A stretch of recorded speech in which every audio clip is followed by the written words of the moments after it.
Jules Verne, Gibraltar. Aïe, ils étaient là de 7 à 800 à tout le moins. De taille moyenne, mais robuste, agile, souple fait pour les bons prodigieux, ils gambadaient sous les dernières clartés du soleil qui se couchait au-delà des montagnes échelonnées vers l'ouest de la rade. Le disque rougeâtre disparut bientôt, et l'obscurité commença à se faire au milieu de ce bassin encadré de sierras lointaines de Sanora de Ronda et du pays désolé d'El Cuervo. Soudain, toute la troupe s'immobilisa. Son chef venait d'apparaître sur ce dos d'âne maigre qui forme la crête du mont. Du poste de soldat perché à l'extrême sommité de l'énorme roc, on ne pouvait rien voir de ce qui se passait sous les arbres. « Sris ! Tris !» fit entendre le chef, dont les lèvres ramassées en cul de poule donnèrent à ce sifflement une intensité extraordinaire. « Sris ! Sris !» répéta cette troupe étrange avec un ensemble parfait. Un être singulier, ce chef de haute stature, vêtu d'une peau de singe poil, en dehors la tête embroussaillée d'une chevelure inculte, la face hérissée d'une barbe courte, les pieds nus durs en dessous comme un sabot de cheval, il leva le bras droit et le tendit vers la croupe inférieure de la montagne. Tous aussitôt de répéter ce geste avec une précision militaire, il est plus juste de dire mécanique, véritable marionnette mue par le même ressort. Il abaissa son bras, ils abaissèrent leurs bras, il se courba vers le sol, ils se courbèrent dans la même attitude. Il ramassa un solide bâton qu'il brandit. Ils brandirent leur bâton et exécutèrent un moulinet pareil au sien. Ce moulinet que les bâtonnistes appellent la rose couverte. Puis le chef se retourna, se glissa entre les herbes, rampa sous les arbres. La troupe le suivit en rampant. En moins de 10 minutes, les sentiers du mont ravinés par les pluies furent dévalés sans que le heurt d'un caillou eût décelé la présence de cette masse en marche. Un quart d'heure après, le chef s'arrêta, tous s'arrêtèrent comme s'ils eussent été figés sur place. À 200 mètres au-dessous apparaissait la ville couchée le long de la sombre rade. De nombreuses lumières étoilaient le groupe confus des môles, des maisons, des villas, des casernes. Au-delà, les fanaux des navires de guerre, les feux des bâtiments de commerce et des pontons mouillés au large se réverbéraient à la surface des eaux calmes. Plus loin, à l'extrémité de la pointe d'Europe, le phare projetait son faisceau lumineux sur le détroit. En ce moment éclata un coup de canon, le First Gunfire, tiré de l'une des batteries rasantes. Et alors, les roulements de tambour accompagnés de l'aigre sifflet des fifres se firent aussitôt entendre. C'était l'heure de la retraite, l'heure de rentrer chez soi. Aucun étranger n'avait plus le droit de courir la ville sans être escorté d'un officier de la garnison. Ordre aux équipages de rallier le bord avant que les portes fussent fermées. De quart d'heure en quart d'heure circulaient des patrouilles qui conduisaient au poste les retardataires et les ivrognes, puis tout se tut. Le général McCackmail pouvait dormir sur ses 2 oreilles. Il ne semblait pas que l'Angleterre eût rien à craindre cette nuit-là pour son rocher de Gibraltar.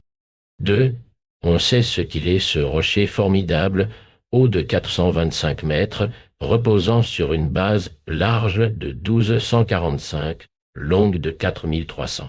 Il ressemble quelque peu à un énorme lion couché la tête du côté de l'Espagne, la queue trempant dans la mer. Sa face montre les dents 700 canons braqués à travers ses embrasures. Les dents de la vieille, comme on dit. Une vieille qui mordrait dur si on l'agaçait. Aussi, l'Angleterre est-elle solidement postée là, comme à Pékin, à Aden, à Malte, à Pulo-Pinang, à Hong Kong, autant de rochers dans quelques jours, avec les progrès de la mécanique, elle fera des forteresses tournantes. En attendant, Gibraltar assure au Royaume-Uni une domination incontestable sur les 18 kilomètres de ce détroit que la massue d'Hercule a ouvert contre Abila et calpe au plus profond des eaux méditerranéennes. Les Espagnols ont-ils renoncé à reprendre ce morceau de leur péninsule? Oui, sans doute, car il semble être inattaquable par terre ou par mer. Cependant, il y en avait un que hantait la pensée obsédante de reconquérir ce roc offensif et défensif. C'était le chef de la bande, un être bizarre, on peut même dire fou.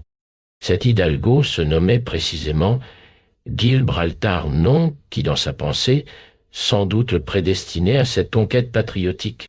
Son cerveau n'y avait point résisté, et sa place eût été à l'hospice des aliénés, on le connaissait bien. Toutefois, depuis 10 ans, on ne savait trop ce qu'il était devenu. Peut-être errait-il à travers le monde. En réalité, il n'avait point quitté son domaine patrimonial. Il y vivait d'une existence de troglodyte sous les bois dans les cavernes, et plus particulièrement au fond de ces réduits inaccessibles des grottes de San Miguel qui, dit-on, communiquent avec la mer. On le croyait mort. Il vivait cependant, mais à la façon de ces hommes sauvages, dépourvus de la raison humaine, qui n'obéissent plus qu'aux instincts de l'animalité. Il dormait bien, le général McCackmail, sur ses 2 oreilles plus longues que ne le comporte l'ordonnance. Avec ses bras démesurés, ses yeux ronds enfoncés sous de rudes sourcils, sa face encadrée d'une barbe rêche, sa physionomie grimaçante, ses gestes d'anthropopithèque, le prognatisme extraordinaire de sa mâchoire, il était d'une laideur remarquable, même chez un général anglais. Un vrai singe excellent militaire d'ailleurs, malgré sa tournure simiesque. Oui, il dormait dans sa confortable habitation de Main Street, cette rue sinueuse qui traverse la ville depuis la porte de mer jusqu'à la porte de l'Alameda. Peut-être rêvait-il que l'Angleterre s'emparait de l'Égypte, de la Turquie, de la Hollande, de l'Afghanistan, du Soudan, du pays des Boers, en un mot de tous les points du globe à sa convenance, et cela au moment où elle risquait de perdre Gibraltar. La porte de la chambre s'ouvrit brusquement. « Qu'y a-t-il » demanda le général McCackmail, en se redressant d'un bond. Mon général, répondit un aide de camp qui venait d'entrer comme un obus torpille. « La ville est envahie !» Et les Espagnols, il faut le croire, ils auraient osé. Le général n'acheva pas.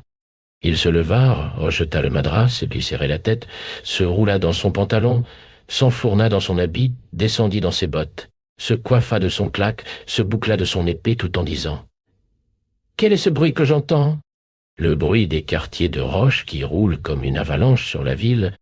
Ces coquins sont nombreux. Ils doivent l'être.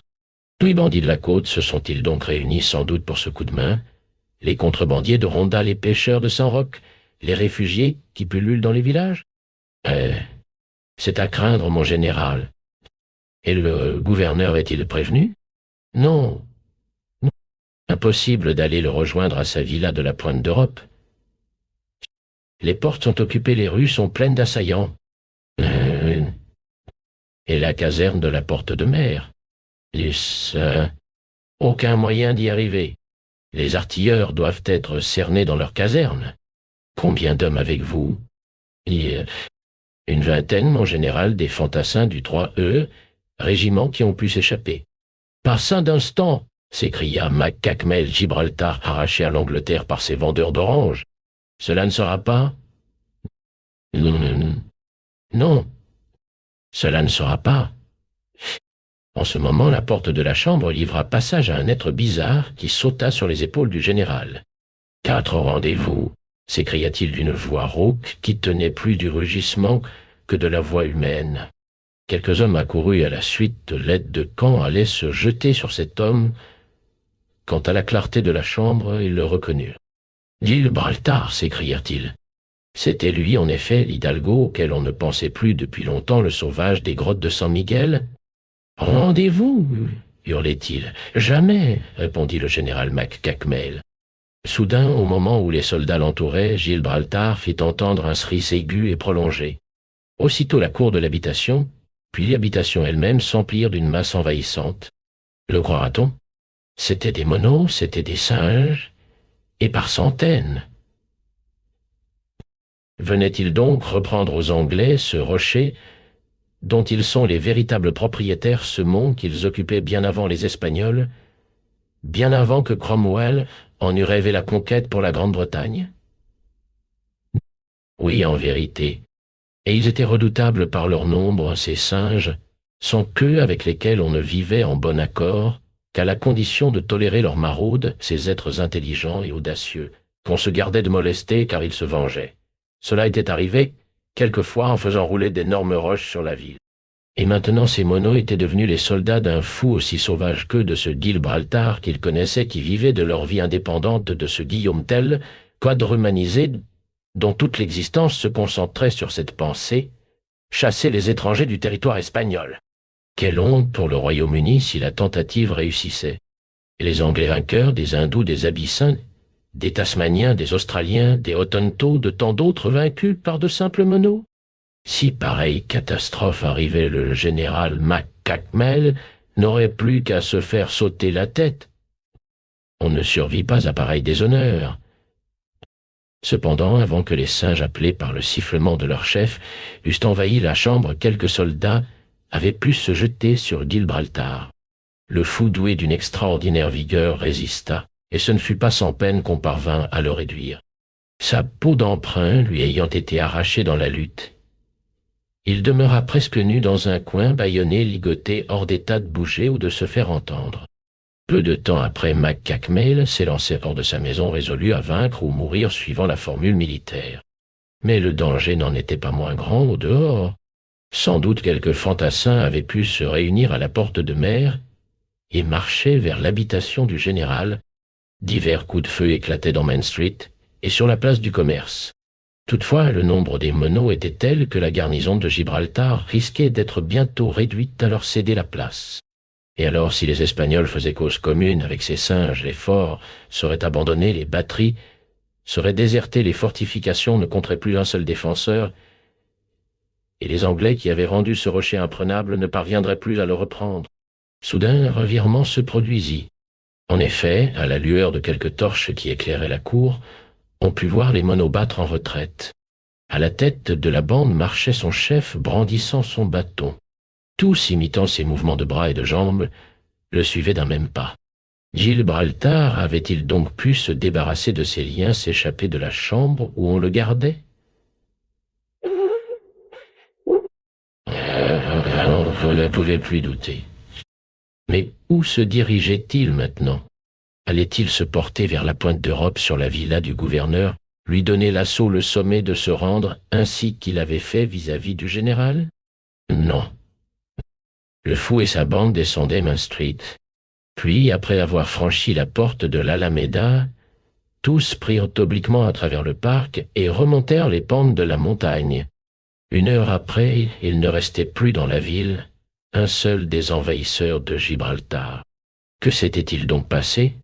On le sut bientôt quand le général McCackmel apparut sur la lisière du parc. C'était lui qui, prenant la place du fou, avait dirigé la retraite de la bande après s'être enveloppé de la peau de singe du prisonnier.